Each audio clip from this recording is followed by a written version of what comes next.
جی اگر pregnancy delivery کے دوران اگر عورت اندھی ہو جائے، بیچاری بڑی بے رحمی سے کہہ دیا اندھی ہو جائے، عارضی طور پر نظر جاتی رہے، ہاں ٹھیک ہے، ٹیمپریری بلائنڈنس ہوتی ہے وہ، اور بعضوں کا ڈیمیج ہو جائے تو پرماننٹ ہوتی ہے وہ، کیوپرم کا کیس وہ نہیں ہے، میں نے یہ بتایا تھا آپ کو. ہاں اس میں اوپیم دینی چاہیے. اگر ہائی بلڈ پریشر سے آرٹری رپچر ہو گئی ہو تو اس کا علاج یہ ہے اوپیم. اور اوپیم میں یاد رکھنا، میں نے آپ کو پہلے بتایا تھا کہ نہیں، کہ اس کو ریپیٹڈ ڈوزز میں دینا اتنا مفید نہیں ہے، اور چھوٹی طاقت میں بھی نہیں. اوپیم دینی ہے تو وہ ہائی، میں 1000 دیتا ہوں، مگر بہتر ہے اس سے بھی اوپر جائیں. اگر زیادہ سنجیدہ کیس ہو تو 1,00,000 دے دیں. اور بعض ایسے کیسز میں جہاں ڈیفینیٹلی برین میں انجری کی وجہ سے کلاٹ بنا اور ڈاکٹر نے امید نہیں دی تھی، اوپیم ہائی دی ہے تو 2-3 دن کے اندر اطلاع آ گئی کہ وہ آثار ہو گئے زندگی کے، اور آنکھیں کھولنی، ہاتھ ہلانے شروع کر دیے، باتیں بھی شروع ہو گئیں. ایک جرمنی والا کیس جو ہے مثلا، وہ آنے کا نیٹرم سے شروع کیا تھا اور ریکوری ایک حد تک ہو کے کھڑی ہو گئی. پھر میں نے اس کو اونچی طاقت میں اوپیم دی، اور وہ سارے وہاں کے ڈاکٹروں کے لیے ایک عجوبہ ہے وہ بات. وہاں احمدی لڑکا وقار عمل میں ایک دم بے ہوش ہو گیا. جب اس کو ریموو کیا تو ابتدا میں ہمیں سمجھتا تھا سن اسٹروک ہوا، گرمی بھی تھی.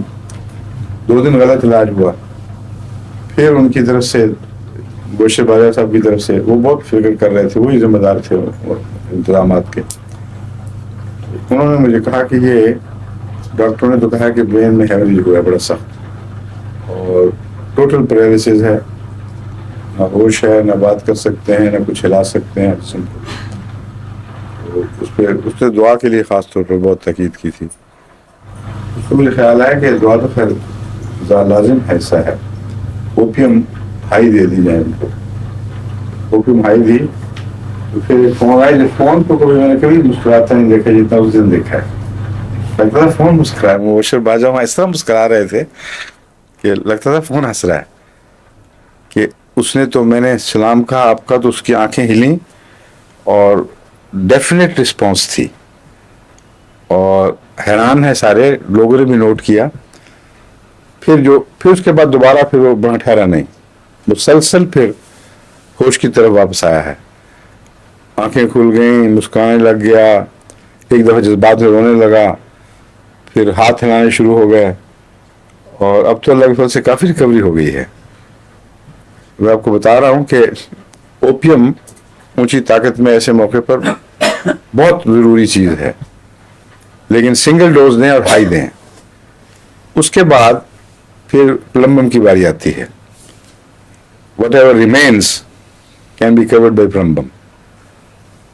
پلمبم بہت زیادہ لمبا اثر رکھنے والی دوا ہے، اور اس قسم کے کیسز میں لنگرنگ ایفیکٹس جو ہے نا بیماریوں کے، لا یغادر سقما جس کی دعا سکھائی گئی ہے کہ اللہ ایسی شفا دے کہ اس میں کوئی بھی کمزوریاں پیچھے بچی نہ رہ جائیں.